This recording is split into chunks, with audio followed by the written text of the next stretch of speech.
Sometimes the person you fear facing the most is the very one holding the key to your freedom. Have you ever asked yourself, why do we hesitate to speak up in a room full of people, even when our heart is pounding with something that needs to be said? Why, when walking into a meeting or a date, do we feel like we're playing a role, a polished version of ourselves, not the real us? We often think, I need to be more confident. I need to be braver. But what if confidence doesn't come from becoming someone else, but from becoming fully yourself? Carl Jung, the Swiss psychoanalyst, once said, "The privilege of a lifetime is to become who you truly are." But he also warned becoming yourself isn't a weekend project. It's a mystical journey, a return to your inner world, where you'll meet the parts of yourself you've abandoned, denied, or even hated. Jung called this the shadow. It's not just where your anger, insecurity, or shame lives, it's also where your unused power lies, your creativity, protective instincts, fierceness, and authority. These parts were buried not because they were bad, but because they didn't fit the roles we were taught to play. Were you ever praised as being obedient, well-behaved, or quiet as a child? And from that, did you start to suppress your ability to argue, to set boundaries, or to express yourself? All those abandoned parts, that's your shadow. And ironically, the more you try to appear perfect in others' eyes, the more you disconnect from your core. Jung called this the trap of the persona, the social mask we wear to survive, but one that can never help us truly live. So what happens if we stop fighting our shadow and start listening to it? In this video, I won't just share tips to be confident, but something no one ever told you about true confidence. It's not about owning the stage or speaking louder or walking like a CEO. It's about standing firm in a room even when you're trembling and still choosing to show up.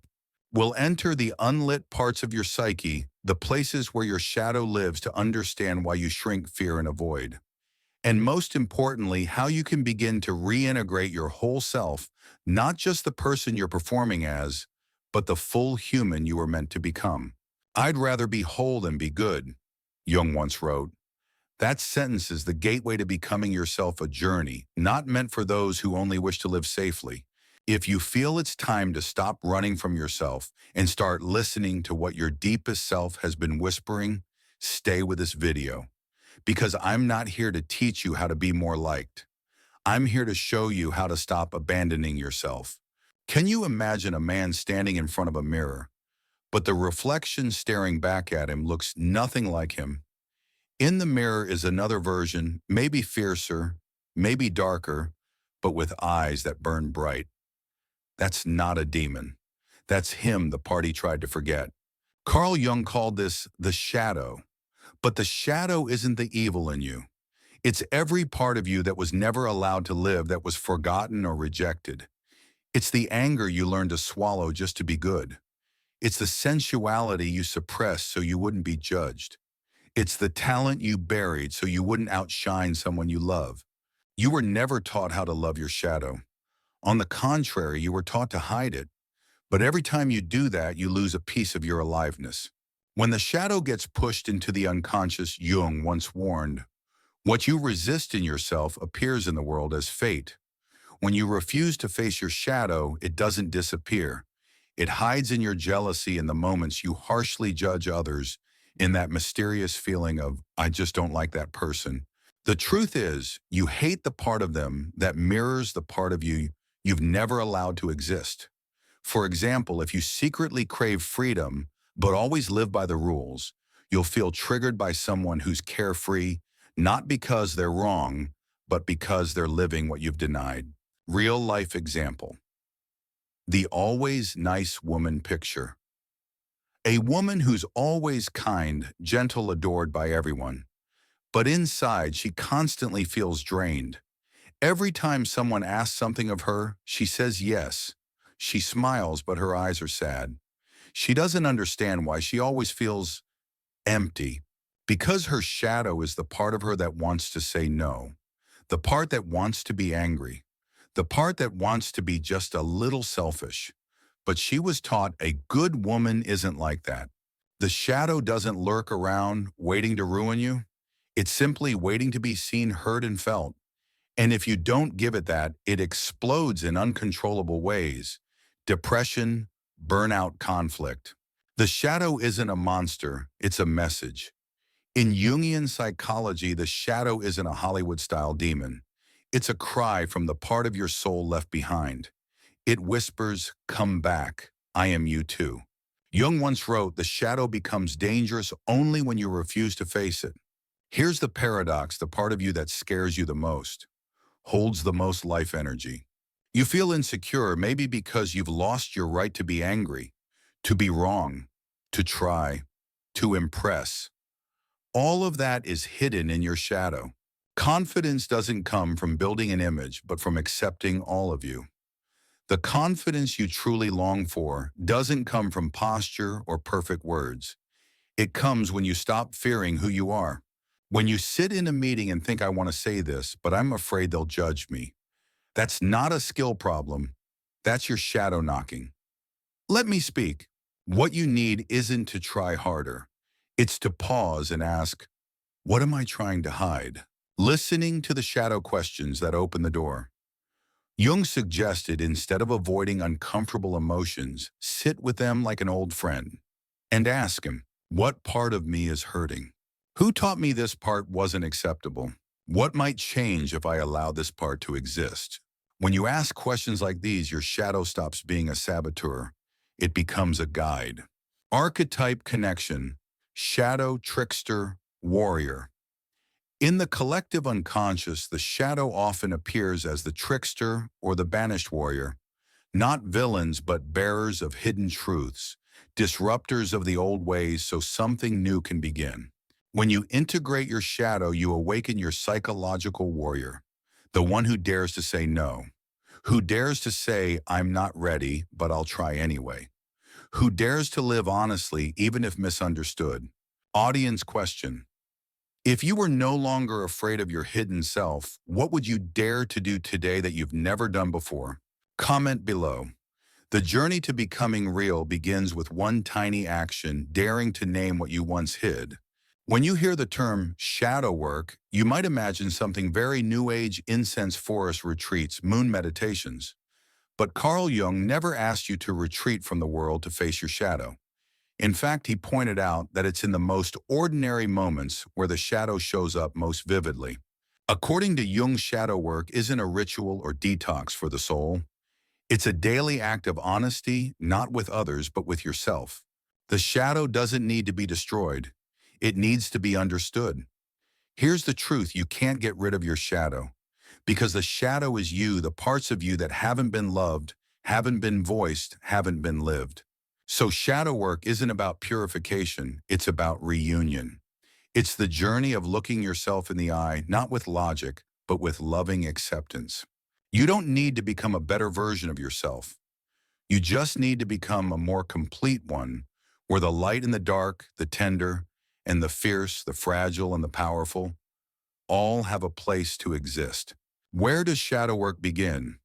Jung once said, everything that causes us to overreact is where the shadow is rising. That means when you intensely dislike someone, when you feel irrationally insecure, or when you avoid certain emotions, that's your moment to practice shadow work.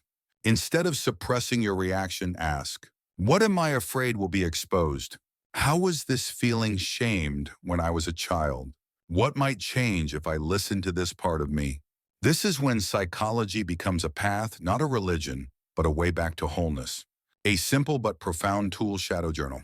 Each day write down moments when you overreact: anger, shame, hurt, jealousy. What triggered you?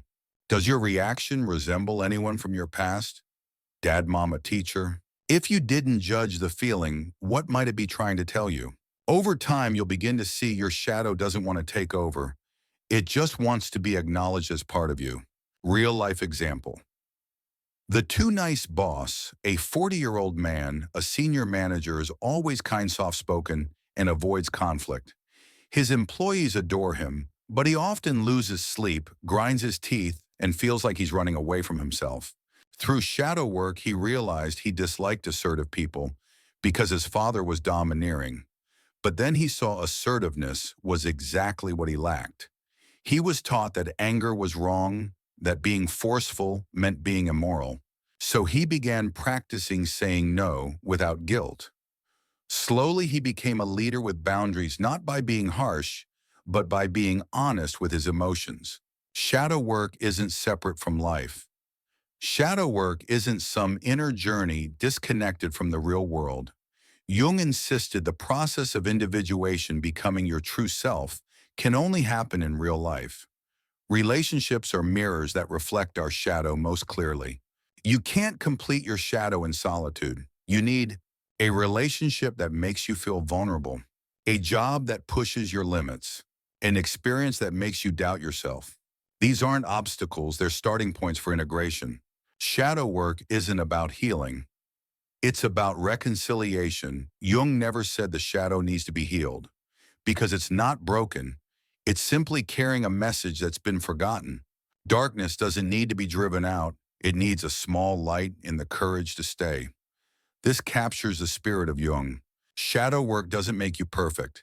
It makes you grounded because you're no longer abandoning yourself. Open reflection. What part of yourself have you been avoiding simply because it once made others uncomfortable? Try writing it down, or if you feel brave, share it in the comments. You've started to recognize your shadow. You've listened to it, written it down, maybe even begun to understand it. But now comes the real question.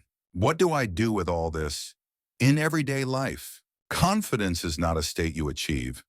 It's a continuous practice where you learn not to betray yourself in the small, ordinary moments. True confidence doesn't come from performing well, but from not having to perform at all. Jung once wrote, "The persona is the mask we wear in front of the world, but wear it too long, and we forget it's just a mask." Have you ever found yourself in these situations? In a meeting, you had a brilliant idea but stayed silent, afraid of being laughed at. In a relationship, you bit your tongue to avoid conflict, even though you were the one hurting. Around strangers, you acted extra cheerful just so you wouldn't be seen as cold. That's the persona speaking, but the shadow is whispering too. It's asking, are you betraying yourself just to be accepted? And from that question, you now have a choice. Not a perfect reaction, but a more authentic one. Scenario 1, speaking in public. While afraid you're about to take the stage, or maybe just speak up in a yoga class, your heart is pounding, mouth dry, mind blank. Usually you'd pretend to be confident, but pretending is what the shadow despises because it means denying your truth. So try gently acknowledging it. Honestly, I'm feeling nervous, but I still want to share this because it matters to me. Strangely, when you're honest, you don't appear weak. You become real, and being real carries weight. Scenario 2, in a relationship when you feel hurt. You notice you're being overly accommodating, or maybe you're angry but can't explain why. Pause, and instead of unleashing your anger, try speaking from the shadow's voice. There's a part of me that feels left out. I'm not trying to control you, I just need to be heard. The shadow only becomes dangerous when silenced. When voiced, it becomes a bridge, not a weapon. Scenario 3, when you're rejected, a failed interview, a rejected confession, a post that nobody liked. You spiral into old self-talk, I'm not good enough, I knew it. But you forget your shadow isn't just fragile, it's also the proud hidden part of you that wants to rise.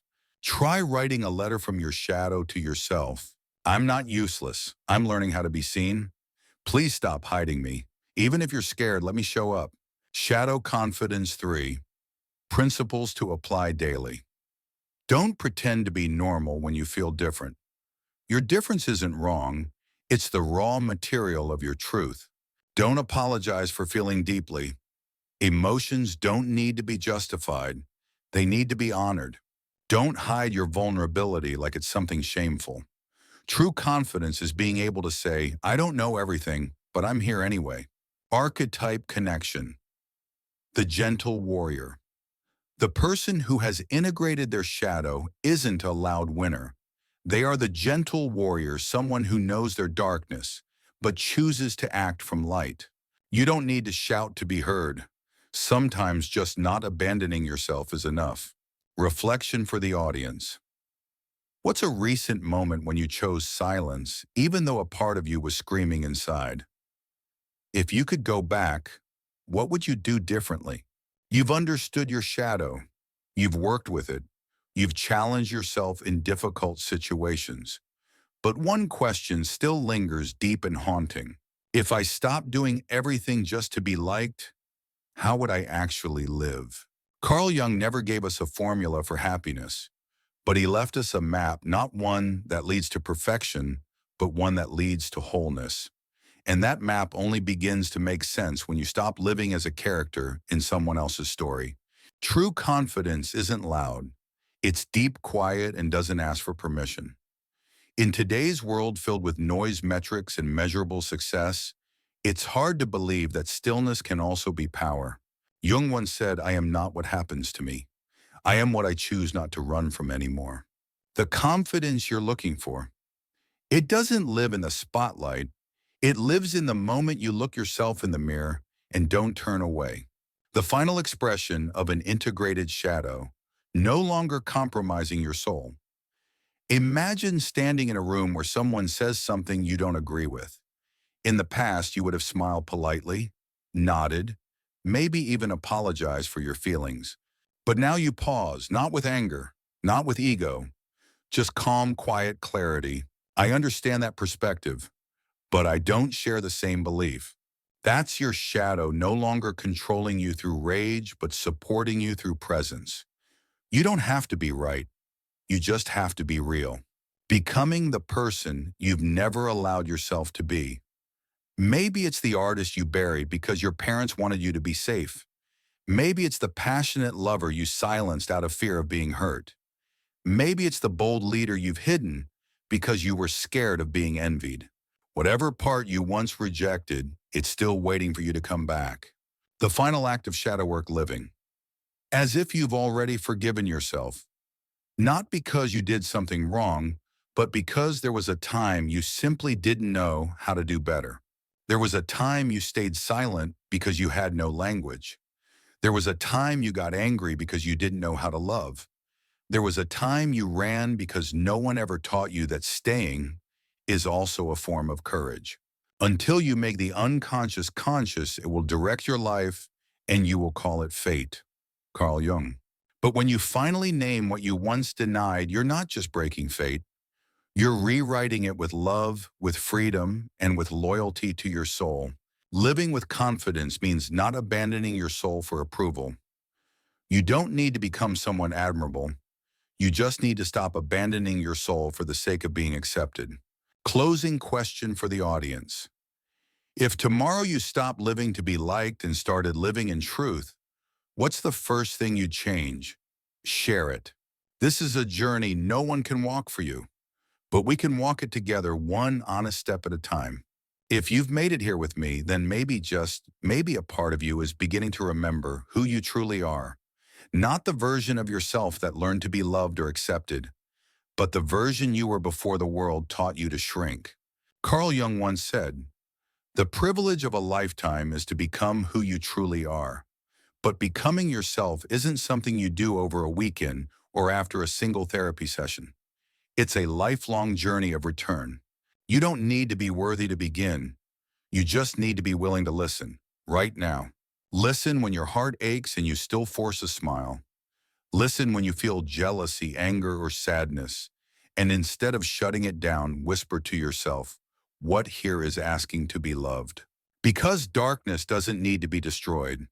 It only needs to be illuminated by the light of your presence.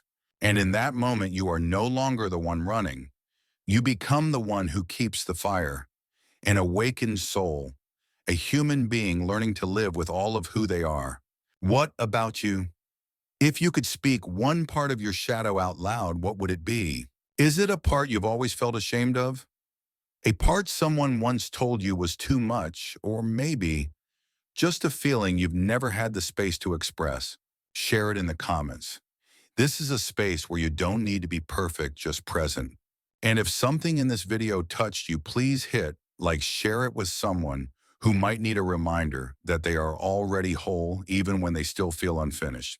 Don't forget to subscribe so you don't miss the journeys ahead where we don't walk to find answers. but to learn how to sit with uncertainty bravely. See you in the next video, and until then, keep going. Stay strange, stay whole, stay the light and shadow human you are learning to love.